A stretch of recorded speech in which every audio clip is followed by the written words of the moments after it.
My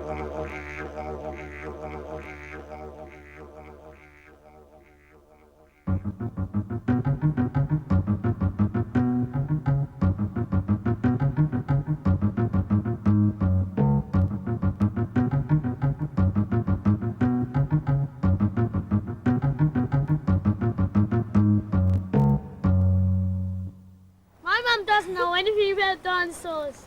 She doesn't have to do the project. We do. Let's go ask Michael Salmon. He sure knows a lot about dinosaurs. Let's go!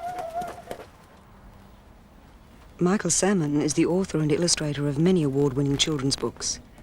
And dinosaurs are his favourite topic. Come in.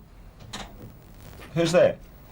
Oh, Michael. Oh, it's you guys. I haven't seen you for a while. School's out. Yep. Oh, come in, come in. It's good to see you. Come around here, Jessica. Hi, Dylan. How's things? Good. Good, good. Lucy? Yeah. Well, what's the latest? What have you been up to? Michael, can you help us with the project? Yeah, sure, sure. When are you going to have it finished? Monday. Monday, so it doesn't need much time. What's the project about?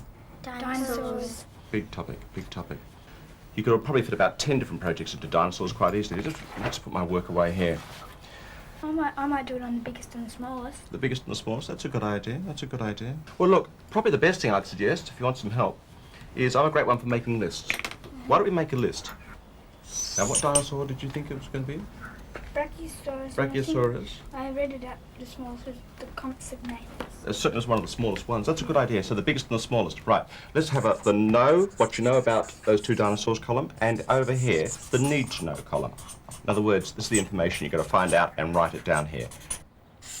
Now, what do you know about the Brachiosaurus?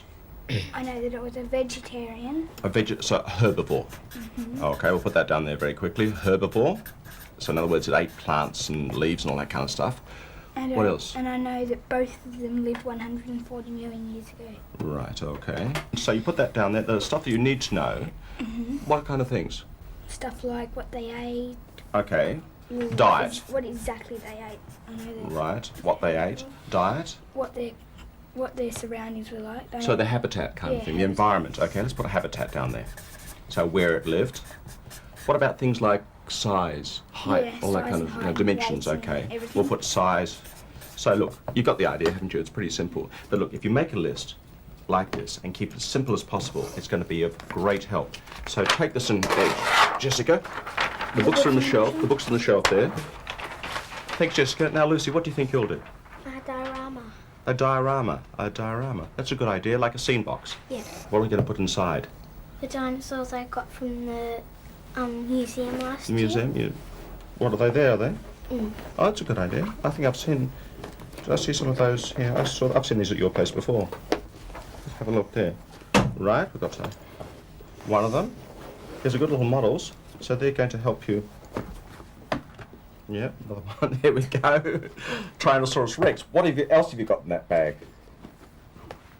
Now, I think it might be an idea if you start off the same way that we started off with Jessica about doing the know and need to know.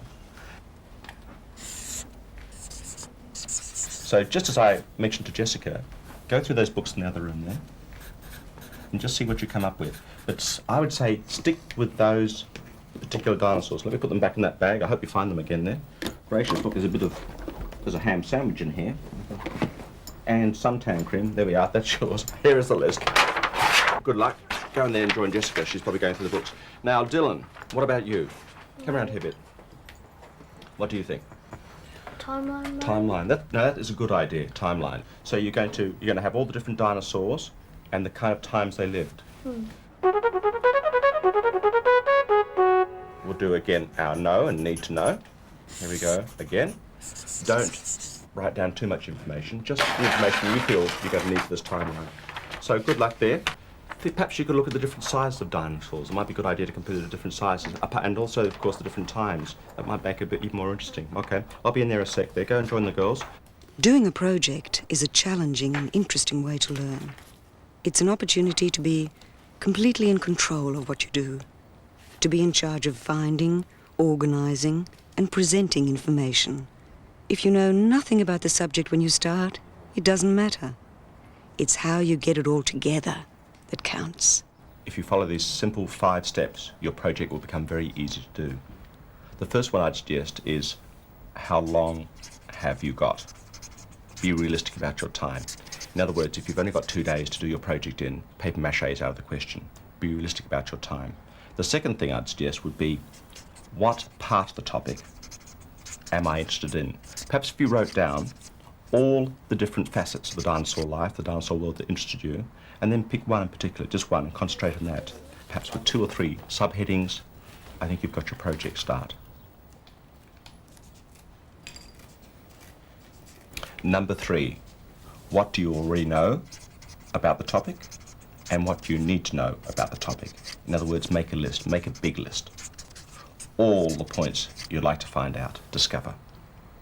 Number 4, how will I present it? Now, we've already spoken about diorama, a timeline. There are many other options you might like to consider. Here's a few. What about a scroll? Perhaps a mobile? What about a board game or a jigsaw puzzle? It's going to be very bright and colourful. What about a puppet show or act a scene from your project? What about a demonstration? What about recording an audio cassette? Or if you have access to video, what about recording a video? Number 5, where will you go to find things? In other words, start by checking at home.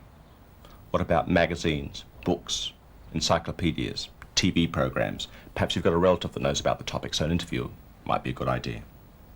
What about libraries, museums, government departments, travel agents, anything that's going to help you find out? Be a detective, it'll be really fun. By breaking it down with 5 simple questions, it becomes very easy.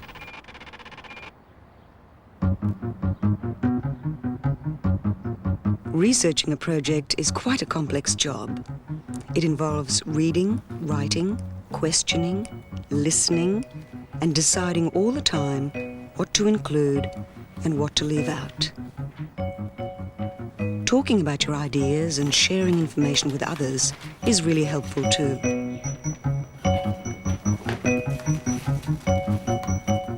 It's very quiet out there. I better go and check what's happening.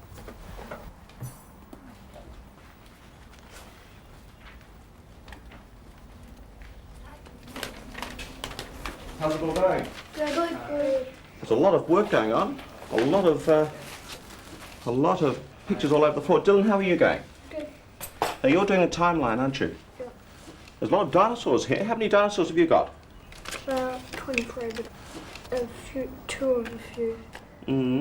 I think you're going to have the longest timeline in history by the look of it. Here's a suggestion. Just look at that. There's a lot of hard work put in there. What say you do, say, a couple of dinosaurs from each dinosaur era, each time period? I want to do those, all of them. All of them? Well, you're going to have, as I said, you're going to have the longest timeline ever in history. I'd think about it. Remember, you're working to your time plan. If you do 23 dinosaurs, you might find that you've just run out of time. But anyway, keep going. But just think of what I say there. You've got to keep things simple, make it easy for yourself. That's important. Jesse, how are you going over there? We've got some information on the Brachiosaurus. The Brachiosaurus, yes, yeah. And I've got all my knows and need to knows. And I've got lots more information and notes over here. There are lots of notes. You've been very busy. It's pretty comprehensive. All the knows, the need to knows. Look at these notes. Is there anything else I need to have here? Well, what about references? I think it's an important part of the project that every book you look at, every dinosaur book, you write the title of the book down and the name of the author. And you could put that down, what, about over there. That's a good idea. Some very good work there, Jesse. You're going to have a very good project. Comprehensive information there. A lot of resource. Good on you. Can I please have the pen? Yeah. Lucy, what are you doing over here? I'm just working. Yeah, now you're doing the diorama, aren't you? Yeah. Now, a lot of hard work already gone in it. What are these dinosaurs? They've got labels on them. What are they for? To tell you the height and the weight and then the name. Oh, I see. So they're going to sit in the diorama and that's with the information tags on. That's a great idea. Now, you've got some plasticine here. What's that for? Maybe it could make hills or a marsh or something like that. Yeah, that's a great idea. Volcano or something. Yeah. Now, I can see some cellophane here. Now, Soph, you've been busy here with the cellophane. Yeah. What's it like having a very helpful younger sister like Sophie? No good. No good. Oh, well, we won't go into that. What's using the cellophane for? What's that for Maybe your project? some lava for the volcano. Some lava? Oh, that's a great idea. I think you're going to have a very, very colourful diorama. There's some very good work that's gone on here.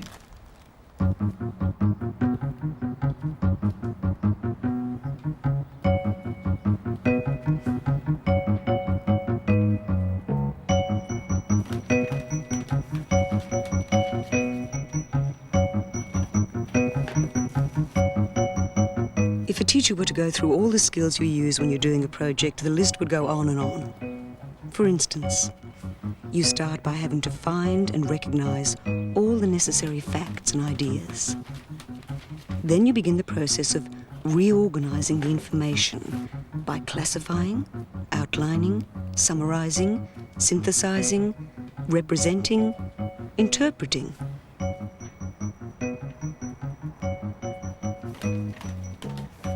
You're also most likely to be estimating, hypothesizing, and predicting. It's quite an impressive range of abilities. Certainly you're being resourceful, and hopefully you're managing your own time plan. And then finally, you're designing and creating something completely unique that communicates ideas, information, and feelings to other people. Come on in. What have you got? They're not the projects. Finished. I'll bring them in. Let's have a look at them. Let me put this work aside there. That looks absolutely magnificent. Dylan, what have you been doing here? The timeline, finished. The whole... How many dinosaurs did you fit in? 23. The whole lot? I don't believe you. Let me have a look. Triassic, Jurassic. And what have you done here? I was in so much of our show. Photocopy. Photocopy. That's a good idea. They look good like that, don't they? Yeah. And you've got... There were so many. It'd be hard to do pictures anyway. Yeah, but I think it's good. And look, you've got some computer lettering here. That looks very good. And you've got them in the right order too. It's all very clear and concise. I used a good book from the library. A good book. Oh, you say you went to the library. School library. Yeah, I thought so. There's always good dinosaur books in the school library. Well, I think you should be congratulated. That's certainly, it's everything you set out to be. Good on you there. Let's have a look at Lucy's stuff. Let me see the diorama, Lucy. That certainly looks bright and very imaginative. You've used the cellophane for the hot lava there, the trees, plasticine. You've actually got some real rocks too, I see. Oh, that's great. What was the hardest thing about it to do? Trying to make the smoke stand up on there. Yes, a lot of imagination, a lot of creativity in that. Now, Jessica, the Brachiosaurus and the Compsognathus. Compsognathus. That looks really, really precise. One thing that immediately appeals to me, I like the colour through the lettering there, and also, in this part you've got here, it looks very ordered, because you haven't crowded it too much. That's the Brachiosaurus. The Brachiosaurus. Skeleton and bones and stuff. Right. And the Compsognathus. And my, the books I use, my... Oh, your reference over here? Yeah. Look, that's extremely well ordered, that.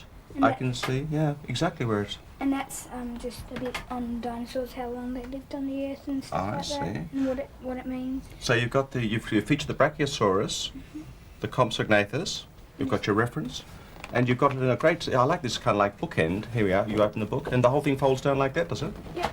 So Oh, that's very clever compact. So it doesn't matter if it really gets Well, I think it was dirty really or worth it, all those notes that you did, those countless notes, to finally end up with... How different each person's project looks. And probably each one learned quite different things while they were working. It's interesting to get together, look at them all and talk about what you found out. For instance, what you learned about the subject, what you learned about doing a project, and also what you discovered about yourself. Thanks. It's great, isn't it? You start with a huge topic. In fact, you just don't know where to start. But by breaking it down with 5 simple questions, it becomes very easy, very simple. The first one, how much time have I got? What bit of the topic do I want to deal with? How will I present it? How much do I know and how much do I need to know? And where can I find out the information I need? It's what I always do whenever I start one of my projects, one of my books, which reminds me I better get back to my work here. Otherwise I'm going to have a very, very angry publisher on my hands. Good luck with your projects.